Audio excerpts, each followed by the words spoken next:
मित्रांनो, जगामध्ये सगळ्यात मोठा गर्दीचा रेकॉर्ड हा कुंभमेळ्याचा आहे। जगामध्ये सगळ्यात मोठा रेकॉर्ड गर्दीचा हा कुंभमेळ्याचा आहे। परंतु वैयक्तिक एकटा माणूस ज्यावेळेस सभा घेतो त्यावेळेस सगळ्यात जास्त गर्दीचा रेकॉर्ड कोणाच्या नावावर आहे? भारतामध्ये आपल्याला साऊथ इंडियाचं पॉलिटिक्स माहित नाही। साऊथ इंडियामध्ये प्रचंड लोक सभेला येत असतात। आणि मित्रांनो, आत्ताच तुम्ही काही दिवसांपूर्वी TVKची सभा झाली। विजय थलपती जो साऊथ इंडियन ऍक्टर आहे, आता युट्यूबच्या माध्यमातून आपल्याला साऊथ इंडियन ऍक्टर बद्दल बऱ्यापैकी माहिती झालेली आहे। विजय थलपती यांची सभा झाली। दोनही बाजूने तुम्ही प्रचंड गर्दी पाहिलेली असेल। लाखोमध्ये लोक सभेला आलेले पाहिलेले असतील। आणि त्यावरून चर्चा झाली की बिगेस्ट रॅली कोणत्या नेत्याची, भारतामध्ये आतापर्यंत सगळ्यात मोठी सभा कोणत्या नेत्याची झाली, यावरून चर्चा सुरू आहे।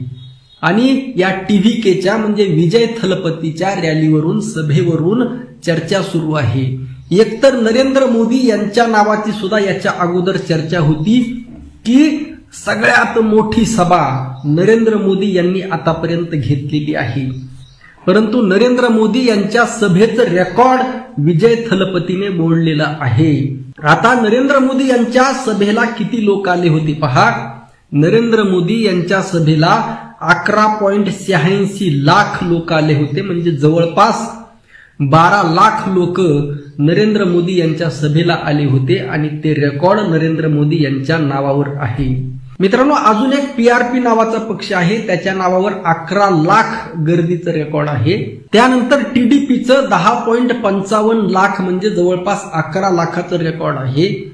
5-6 लाखाचे तर अनेक रेकॉर्ड अनेक जणांचे आहेत। म्हणजे बिगेस्ट रेकॉर्ड हे नरेंद्र मोदी यांच्या नावावर आहे। आणि सध्या मनोज जरांगे पाटील सध्या मुंबईला निघालेले आहेत।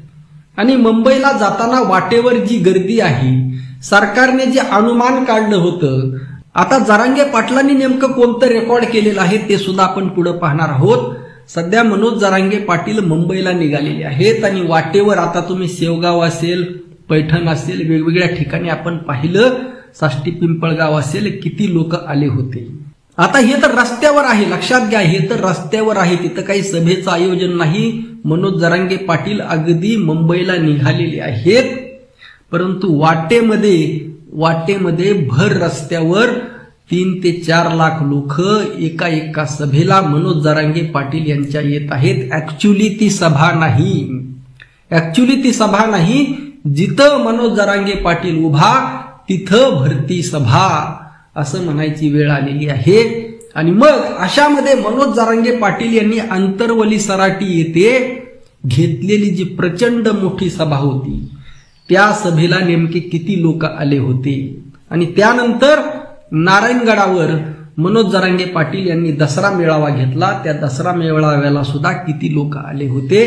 म्हणजे भारतातील सगळ्यात मोठ्या सभेचं रेकॉर्ड आता नेमकं कुणाच्या नावावर आहे? विजय थलपती, नरेंद्र मोदी की मनोज जरांगे पाटील, अशी चर्चा सुरू आहे। आणि या अनुषंगाने अत्यंत महत्वाच्या काही फॅक्ट्स, काही तथ्य, काही वास्तव आपण पाहणार आहोत।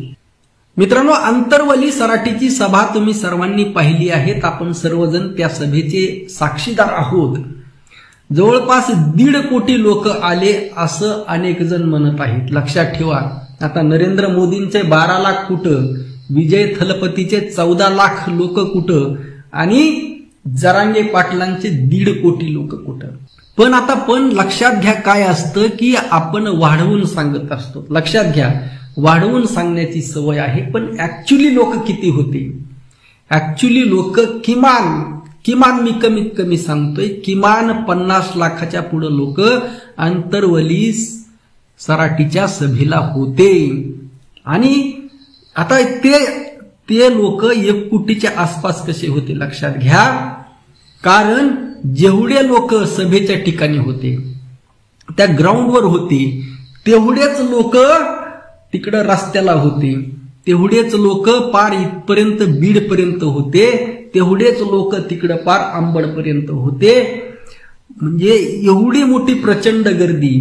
म्हणजे मी सुद्धा गेवराईपर्यंत पोहोचलो होतो, तिथून पुढे जाता येत नव्हतं. म्हणजे सभेपासून जवळपास 50-60 किलोमीटर अंतरावर, म्हणजे तेवढ्या अंतरापासून मला सभेपर्यंत स्वतःला जाता येत नव्हतं. एवढी मोठी सभा मनोज जरांगे पाटलांनी ती घेतलेली आहे. त्यावेळेस एक असा उत्स्फूर्त, म्हणजे जरांगे पाटलांची एक झलक पाहण्यासाठी प्रत्येक मराठ्यांचा जीव आसुसलेला होता. आणि त्यामुळे ग्राउंडवर त्या तिथं जमलेली गर्दी जवळपास 50 लाख आणि बाहेर सुद्धा तेवढेच लाख, म्हणजे जवळपास 1 कोटी मराठे त्या सभेला होते आणि 100% होते. कारण मनोज जरांगे पाटलांची लोकप्रियता तेवढी शिगेला पोहोचलेली होती. आता सरकारला अगोदर 2 महिन्यापूर्वी अल्टिमेट देऊन सुद्धा सरकारने गांभीर्याने घेतलं नाही. देवेंद्र फडणवीस यांना वाटलं की अरे आम्ही तर एवढे मोठे आमदार निवडून आले. देवेंद्र फडणवीस यांना वाटलं की माझी खूप मोठी लोकप्रियता आहे, सगळी जनता काही माझ्याच मागे आहे. अरे बाबा, तुम्ही कशा पद्धतीने निवडून आलात? ईडी, सीबीआय, इन्कम टॅक्स, पैसा या माध्यमातून प्रस्थापित मराठा नेते, प्रस्थापित ओबीसी नेते यांना हाताखाली धरून तुम्ही निवडून आलेला आहात. जनता तुमच्या पाठीमागे नाही. परंतु तुम्ही असा गैरसमज करून घेतला की जणू काय आम्ही निवडून आलो म्हणजे मराठ्यांचा पराभव केला, मनोज जरांगे पाटलांचा पराभव केला आणि आता जरांगे पाटील यांच्या पाठीमागे कुणीही नाही. देवेंद्र फडणवीस यांना असं वाटलं की जरांगे पाटील यांच्या पाठीमागे आता कुणीही राहिलेलं नाही. या लोकांनी बोलून दाखवायला सुरुवात केली. अरे लोकांच्या मागे कामं असतात, शेतीची कामे असतात, उद्योग व्यवसायाची कामं असतात का? 24 तास आता लाखो लोक काय जरांगे पाटील यांच्या पाठीमागे फिरत राहतील का? परंतु ज्या वेळेस जरांगे पाटील आवाज देतील त्यावेळेस मराठे येतात. कामं, धंदे, उद्योग सगळं सोडून येतात. हे मात्र देवेंद्र फडणवीस विसरले. आणि लक्षात घ्या, त्यामुळे जरांगे पाटलांचं रेकॉर्ड कोणीही त्याच्या अगदी जवळ सुद्धा जाऊ शकत नाही. एवढी मोठी सभा घेण्याचं रेकॉर्ड केवळ आणि केवळ जरांगे पाटलांच्या नावावर आहे. आणि मराठ्यांनो लक्षात घ्या, एवढी मोठी तुमची ताकद असून सुद्धा तुमचा राजकीय दृष्ट्या पराभव या लोकांनी केलेला आहे. हे सुद्धा लक्षात असू द्या. आपलं मत नक्की कळवा. रामकृष्ण हरी. जय जगद्गुरु. जय शिवराय. जय भीम.